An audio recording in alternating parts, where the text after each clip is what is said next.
పుష్పాంజలి మృతిపై ఈ వాస్తవాలు బయటికి రావాలంట.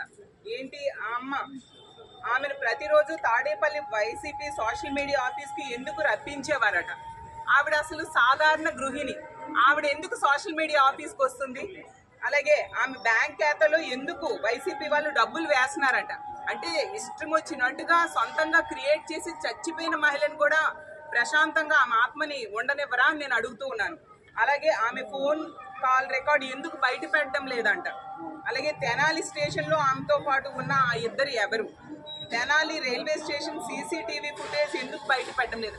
అంటే తెలుగుదేశం పార్టీ అఫీషియల్గా పోస్ట్ చేసింది.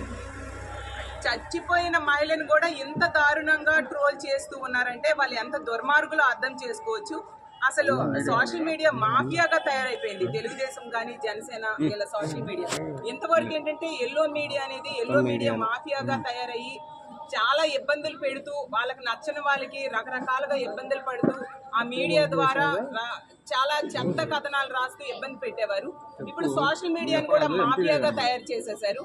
ఈ ఐటీడీపీ అనేది నిజంగా ఒక ఐసిస్ టీడీపీగా ఒక ఉగ్రవాద సంస్థగా ఈ లోకేష్ తయారు చేశాడు. అతనే దీన్ని నడుపుతున్నాడు. అంటే ఎంతమంది చనిపోయినా పర్వాలేదు, మీరు మాత్రం లబ్ధిదారులు తమ సంతోషాన్ని వ్యక్తం చేయొద్దు. ఒకవేళ వ్యక్తం చేస్తే